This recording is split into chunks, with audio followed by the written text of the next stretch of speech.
Hola, un saludo muy especial, queridos hermanos. Soy el hermano Samuel de la comunidad de siervos reparadores de los Sagrados Corazones. Este curso bíblico Historia de Salvación, la Biblia para la Vida, es un programa creado dentro del apostolado de reparación para que todos ustedes, queridos hermanos, podamos tener una formación bíblica particularmente destinada a estudiar la historia del pueblo de Israel desde la perspectiva bíblica y cómo descubrir en ellos la mano de Dios, una mano que salva, que perdona, que acompaña a su pueblo para reflejarnos propiamente nuestra historia de vida personal en la de este pueblo elegido.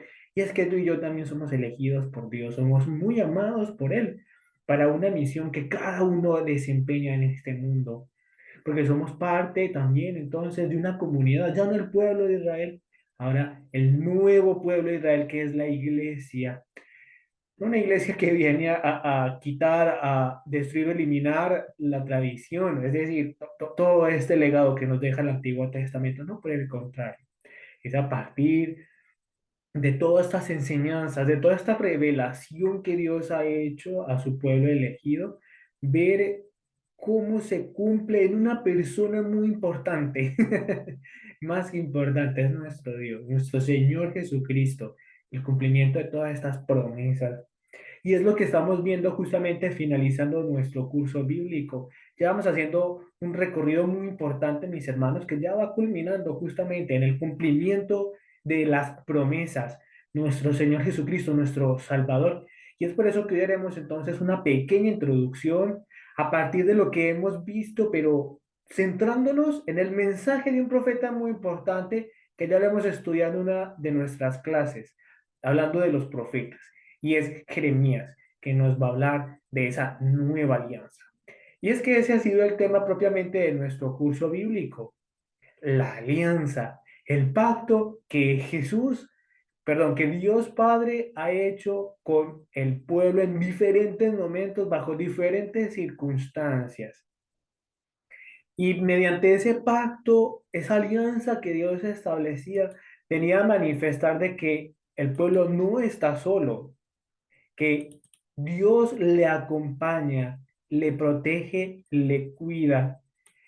Y eso frente a una infidelidad, frente a tantas situaciones que el pueblo va a vivir y que le llevan no a seguir la voluntad de Dios, sino seguir sus propios deseos, su propia voluntad, la construcción de sus propios ídolos, llámese otros dioses, llámese riqueza, llámese poder a través, por ejemplo, de los reyes.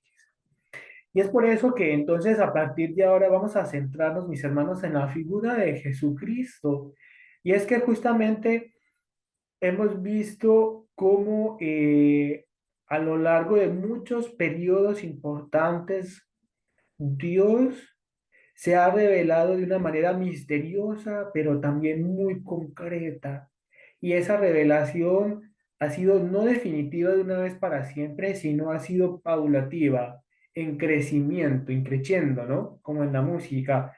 Y y en cada una de esas etapas, el pueblo ha sabido descubrir, digamos, el rostro de Dios, ha sabido interpretar también su propia historia en la historia de Dios, que se va reflejando en unos acontecimientos y personajes muy concretos, que es lo que vamos a descubrir en este momento. Y fíjate que esa alianza que Dios establece con Israel tiene cuatro puntos muy importantes que hemos visto a lo largo de este curso bíblico. El primero será con Noé. Recuerdan ustedes en Génesis 9.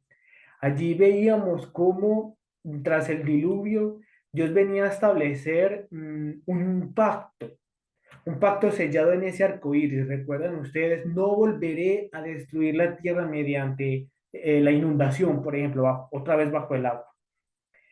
Y como signo de esa alianza, Dios le pide a Noé y a su familia que de nuevo pueblen la tierra. Por eso allí hablamos un pacto de la creación y un pacto que establece no con un pueblo particular, con Israel. Por eso esta primera alianza tendrá un matiz universalista.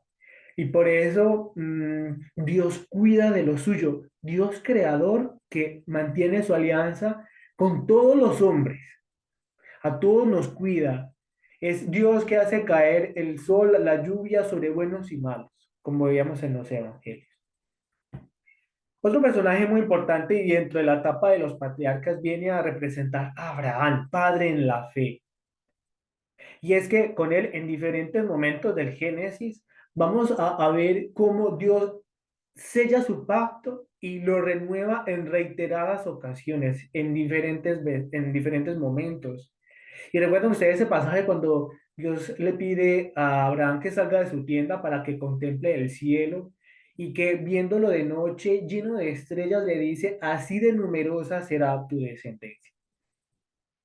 Y vemos que ese pacto se cumplió de alguna manera cuando muchos tiempos después con Moisés viene Israel a convertirse en un pueblo muy numeroso.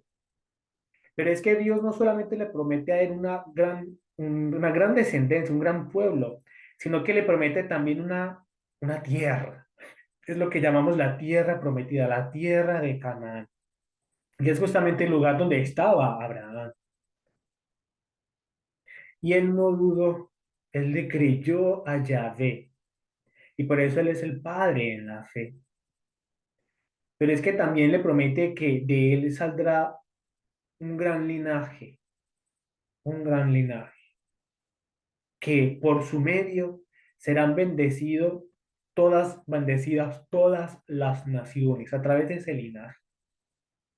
Por eso un tercer personaje muy importante para el tema de la alianza constituirá a Moisés, el famoso Moisés, que todos hemos escuchado justamente como lo vemos en la imagen, el portador de las tablas de la ley, cuando viene a encontrarse con Dios en el monte Sinaí o en el monte Horeb, como leemos en otras tradiciones.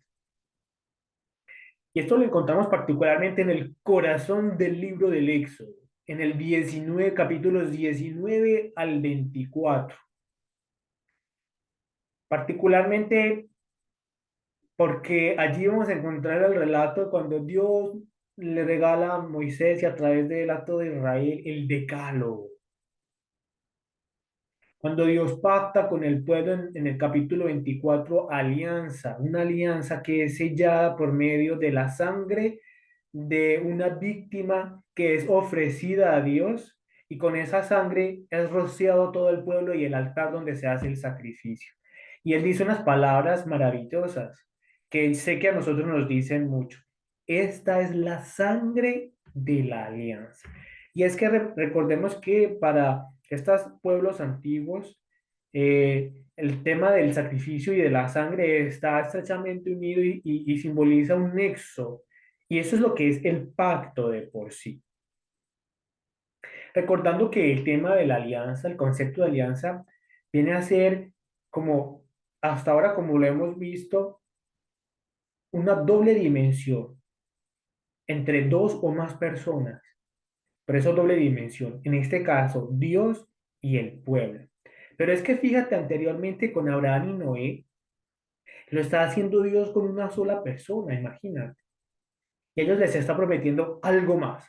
Por eso Moisés y la alianza que hace con él en el Sinaí es muy importante y representará mucho para el pueblo de Israel en lo que llamamos la Torá o la ley.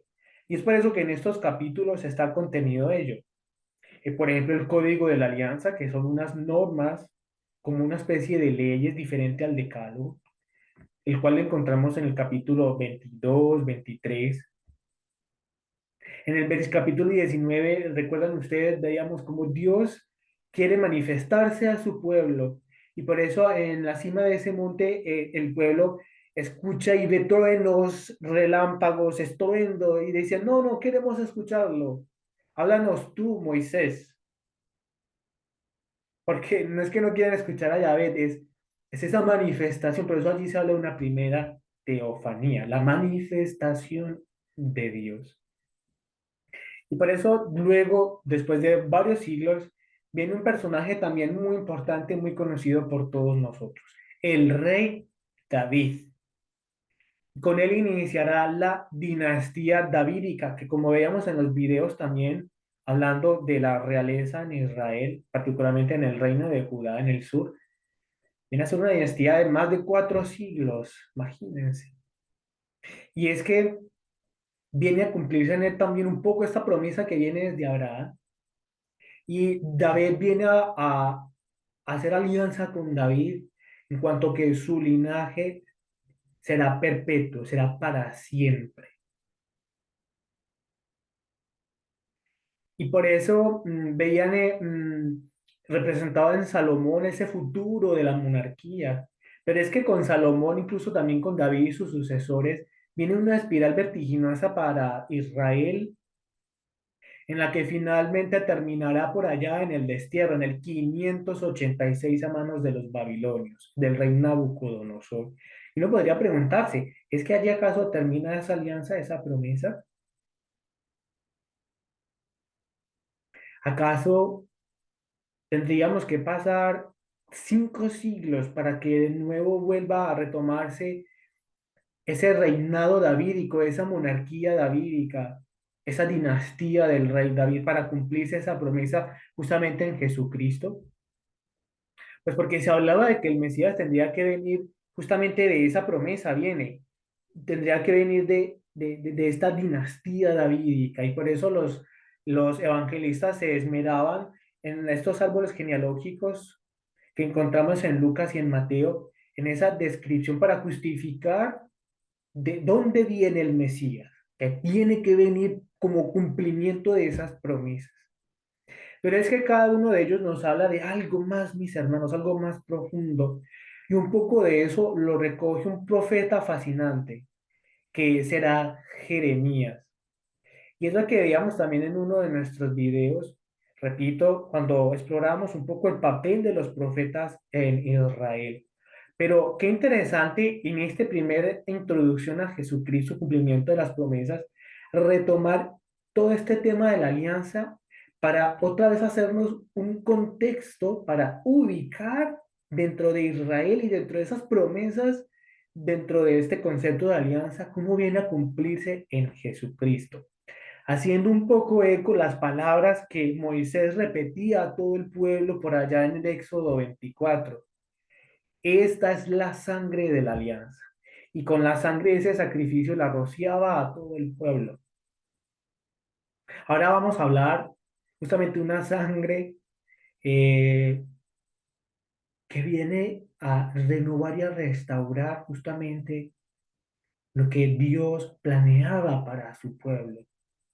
Una historia nueva, una nueva creación, un nuevo ser humano, pero renovado con la sangre ahora del Cordero.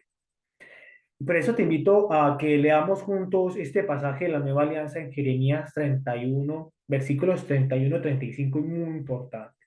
Dice, ya llegan días, oráculo del Señor, en que haré con la casa de Israel y la casa de Judá una nueva alianza. No será una alianza como la que hice con sus padres, cuando los tomé de la mano para sacarlos de Egipto, pues quebrantaron mi alianza, aunque yo era su Señor, oráculo del Señor. Esta será la alianza que haré con ellos después de aquellos días, oráculo del Señor. Pondré mi ley en su interior y la escribiré en sus corazones. Yo seré su Dios y ellos serán mi pueblo. Ya no tendrán que enseñarse unos a otros diciendo, conoced al Señor, pues todos me conocerán, desde el más pequeño al mayor, oráculo del Señor, cuando perdone su culpa y no recuerde ya sus pecados. Palabra de Dios, te alabamos, Señor. Y dos puntos muy importantes para contextualizar a quién va dirigida esta profecía, esta promesa, este oráculo del Señor. Dice en el versículo 31, síganme ustedes, mis hermanos, que nos va a hablar de la casa de Israel y la casa de Judá. Están hablando de un profeta, Jeremías, que está justamente en el pórtico entre el fin del reinado o el reino de Judea, de Judá, y está a punto de caer en el exilio en el 586 a manos, como les decía, de los babilonios. Entonces, frente a esa situación que se cierne sobre Israel tan oscura y tan terrible, viene a decir a través del profeta de que hay un futuro, hay una esperanza, como veremos más adelante. Pero esa esperanza no solamente será para el reino de Judea, o sea, para los del sur, los descendientes de David. No, también será para el reino del norte, el reino de Israel. Por eso aquí le habla la casa de Israel. Una casa que en el tiempo de Jeremías y en el cual este libro profético fue terminado después del exilio, ya hace mucho tiempo este reino del norte había desaparecido en manos de los asirios, por allá en el 722. Pero miren, aquí todavía le está hablando a todo Israel, a todo su pueblo. Es que todos son queridos para Dios. Y por eso, en otro punto, nos está hablando de un futuro, de un futuro. Por eso habla del oráculo, los oráculos de Yahvé. Y miren el versículo 33, donde estoy poniendo mi cursor. Esta será la alianza que haré con ellos después de aquellos días. ¿Cuáles días, mis hermanos?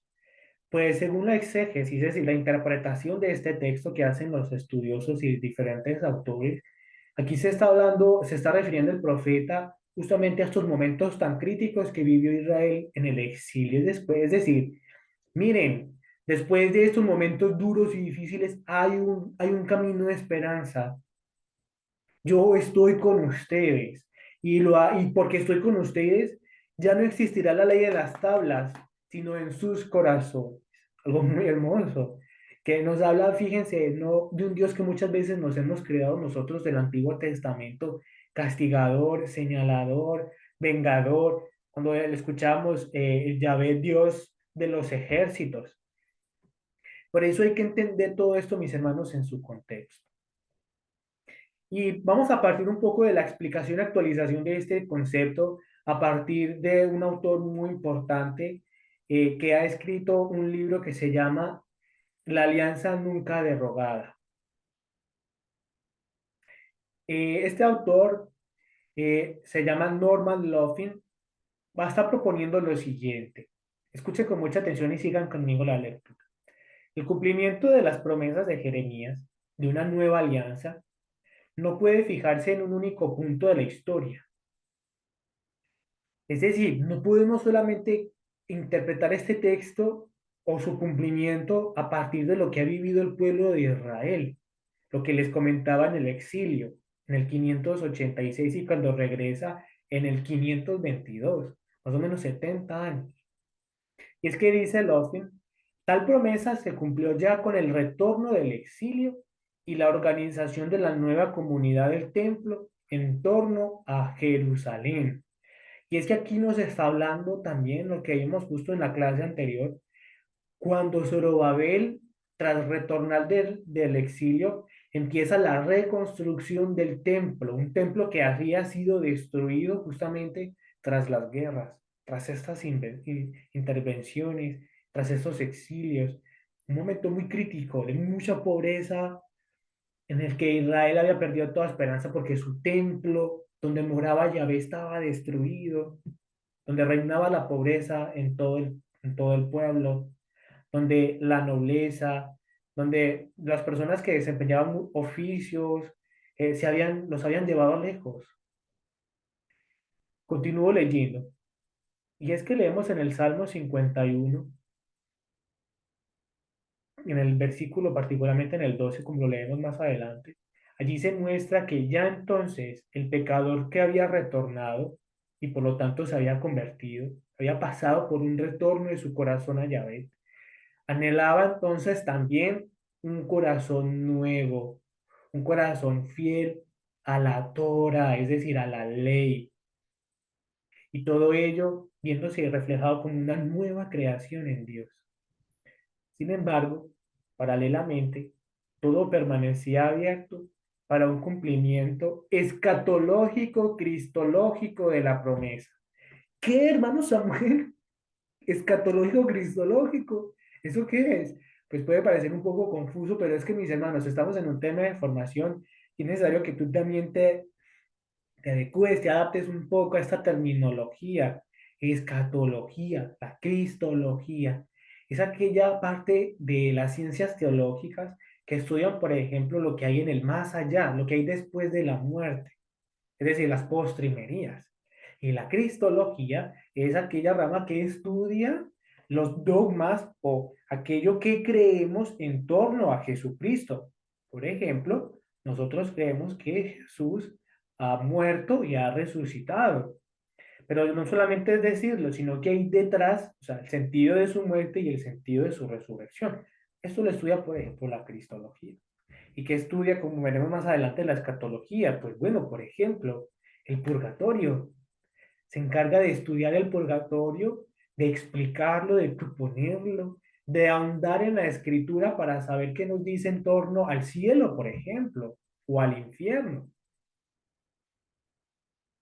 Entonces vamos a explorar un poco lo que nos dice Loffin al respecto.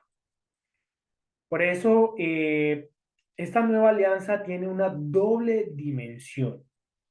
Entonces, como lo acabamos de escuchar, aquella que ya se cumplió y que se cumplió justamente en el pueblo de Israel, particularmente y puntualmente en el retorno del exilio en el siglo quinto.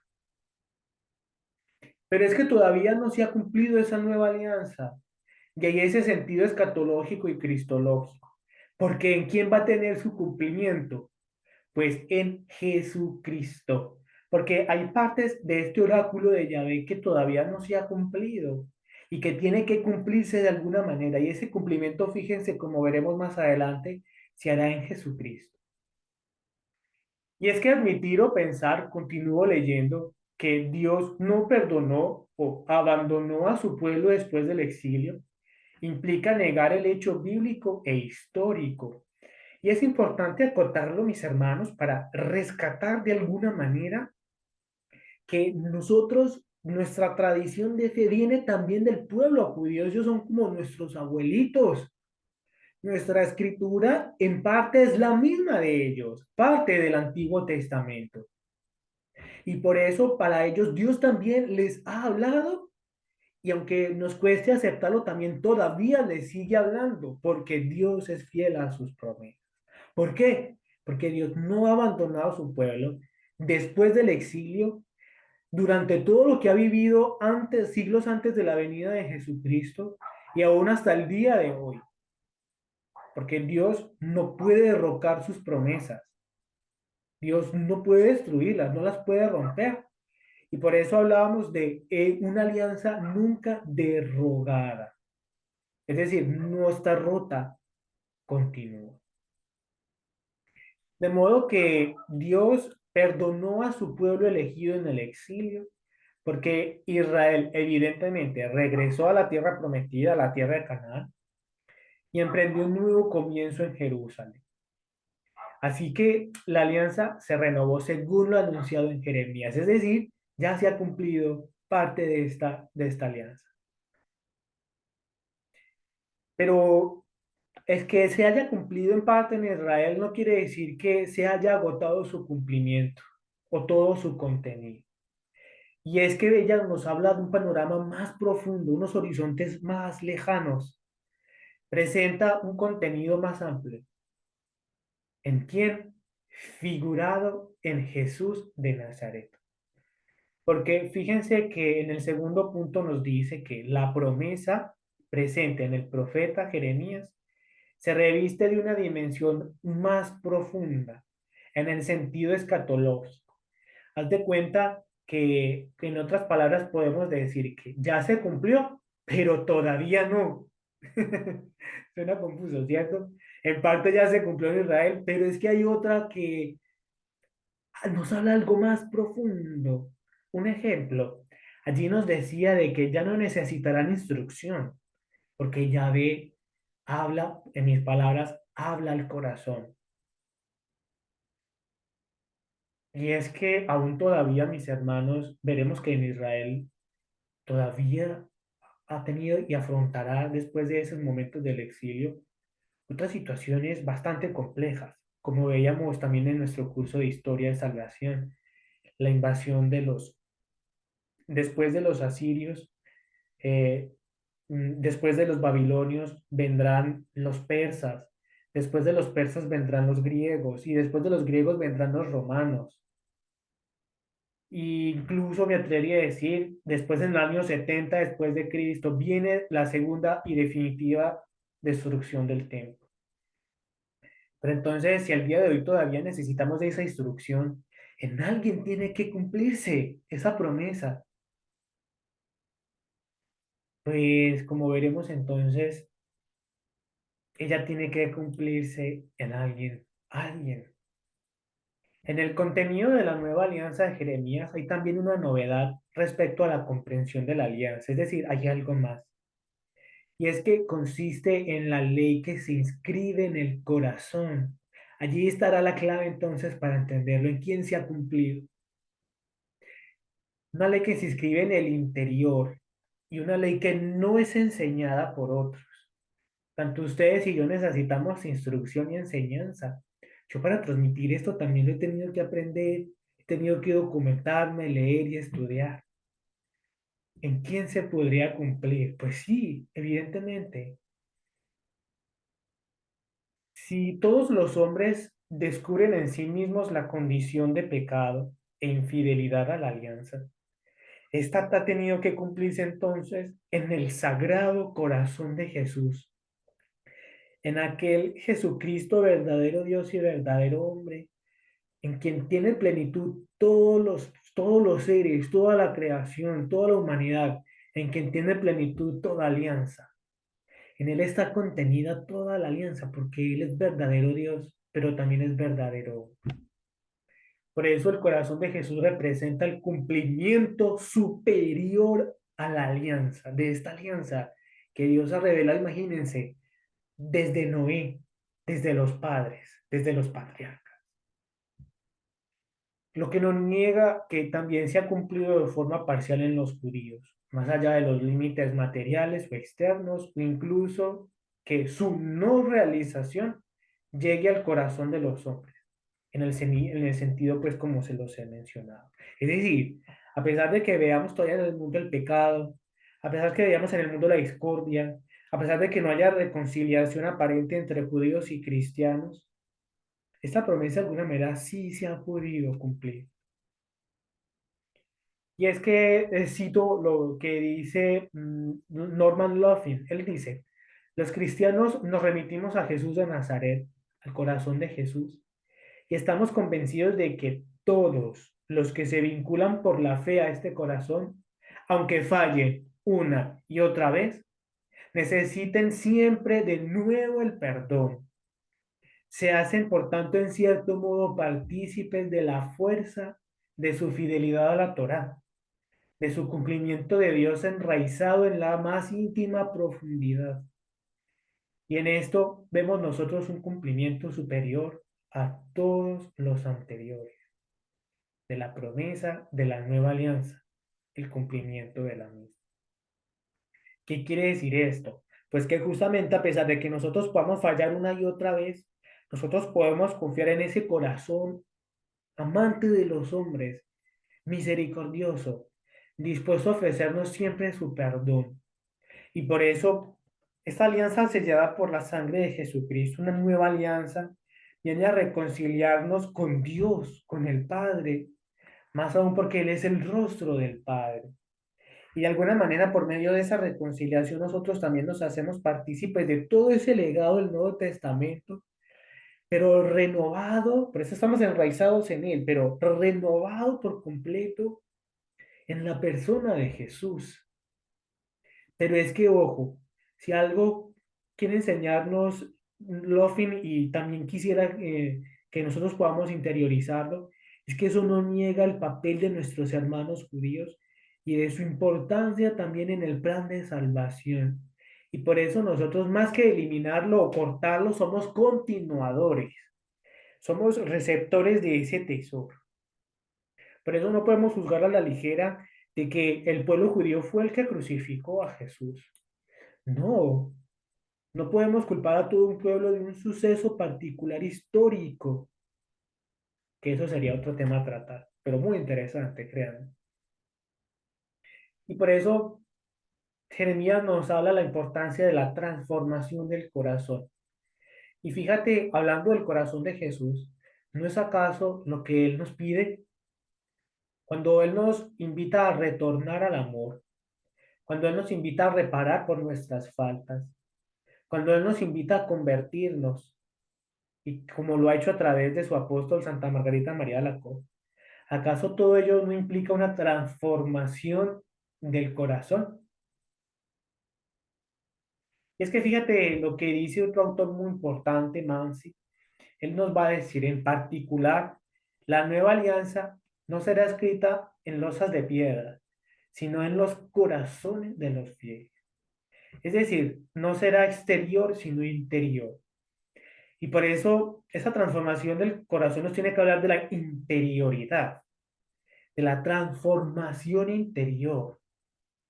Y por eso, mis hermanos, muchas veces se habla de ese equilibrio interior que tú y yo debemos guardar. Un equilibrio de mente, un equilibrio de corazón, un equilibrio de nuestra parte física, fisiológica. Una persona equilibrada, mis hermanos, nos habla mucho de Dios. Y eso fueron los santos. Los santos fueron personas coherentes, porque se dejaron transformar interiormente por Cristo y por eso lo exteriorizaban. Y esta ley interior, dice este autor, no será regulada por preceptos externos o por recomendaciones ajenas, sino que se basará en una transformación positiva del corazón humano que tiempo atrás se había extraviado. Y es que eso es lo que hemos visto nosotros en el pueblo de Israel, unas caídas, pero también cuando se le sabe levantarse y sabe otra vez volcar sus ojos a Dios y Dios que está presto a perdonar. Eso es lo que hemos visto todo en todos los libros del Antiguo Testamento. Y por eso esa también debe ser nuestra historia que está llena también de caídas, pero que también hemos sabido descubrir cuánto Dios nos ama y por eso nos hemos vuelto a levantar y por eso aspiramos a esa transformación. Y fíjate, con este fin, el Señor promete intervenir directamente en el corazón de los hombres, superando con su perdón misericordioso cualquier resistencia pecaminosa por su parte, o sea, por nuestra parte, y favoreciendo así una auténtica relación personal con Él. Y es que esto, mis hermanos, debe ser lo más importante. ¿Para qué transformar el corazón? Justamente para entrar en una íntima relación con Dios. Y eso es lo más importante. Por eso el término nueva alianza no es un término, digamos, erróneo o errático en el Antiguo Testamento, pues está presente de diversas maneras, de diversas redacciones y también con diferentes reelaboraciones. Es decir, este tema de transformar el corazón lo hemos visto de múltiples y variadas formas a lo largo de todo este Antiguo Testamento. Y por eso el tema de la alianza es uno que es transversal, es decir, está presente en todo. Y por eso un punto común a todas ellas, continúo leyendo, es que el hombre debe hacerse un corazón nuevo para una nueva alianza. Mira qué hermoso. Por eso, ¿qué implica un corazón de carne, un nuevo corazón en el lenguaje profético? Por ejemplo, en este caso de Jeremías. Pues cuatro puntos muy importantes que están enraizados en ello. Primero, conversión. Y por eso preguntémonos hoy, ¿cómo están nuestros propósitos de cara a Dios? Propósitos, por ejemplo, que debemos hacernos cada vez que vamos a confesarnos, por ejemplo. Nuestra conversión de vida, que sea transformante y edificante. Es lo que profetizaron y anunciaban los profetas. Y es lo que hoy también nos anuncian muchos profetas de Cristo, los sacerdotes, los obispos, el Papa, pero también aquellos misioneros, aquellos que se dan de cara y que se donan también al pueblo de Dios, tantos laicos hoy, mis hermanos, que también tienen la batuta y lideran grupos de oración, grandes movimientos laicales. Y por eso ese profetismo hoy continúa y ese llamado a la conversión siempre actual y vigente. El convertirnos de corazón y cambiar este corazón de carne de piedra por uno de carne implica también el santo temor a Dios, que no es el miedo, es el respeto por lo divino. Y es que si yo sé que Dios me ama, yo evitaré ofenderle, no por temor, sino por amor. Ese es el verdadero don del Espíritu, el temor de Dios. Yo que me reconozco necesitado de Dios, que necesito de Él para salir adelante, porque no quiero ofenderle, porque me da tanto que lo necesito. Y esto está unido, mis hermanos, a un cuarto punto, la observancia de la voluntad divina. Es decir, si yo procuro hacer la voluntad de Dios porque temo ofenderle y porque le amo, cumpliré esos mandamientos. Y por eso los llevaré en mi corazón. ¿Y acaso esto no es lo que pidió Jesús? ¿Y nos pide hoy Jesús también? Digo pidió porque es lo que encontramos allí en los evangelios, en estos relatos maravillosos evangélicos, en los que Jesús siempre hizo eso, como inicia el Evangelio de Marcos, el llamado a la conversión. Conviértanse, porque está cerca el reino de Dios. Y esto implica, mis hermanos, un cuarto punto muy importante, el conocimiento de Dios. Conocer la voluntad de Dios pasa también por saber quién es. Y es que es inagotable. Si pudiéramos conocer realmente en su totalidad a Dios, pues no sería Dios, ¿verdad? Porque es inabarcable.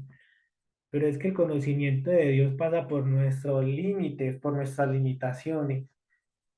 Y por eso estos cursos bíblicos son muy importantes, mis hermanos, porque nos llevan por un camino de fe que implica esto también, reconocer sus maravillas en lo que Él nos ha legado y dejado, como por ejemplo la Escritura.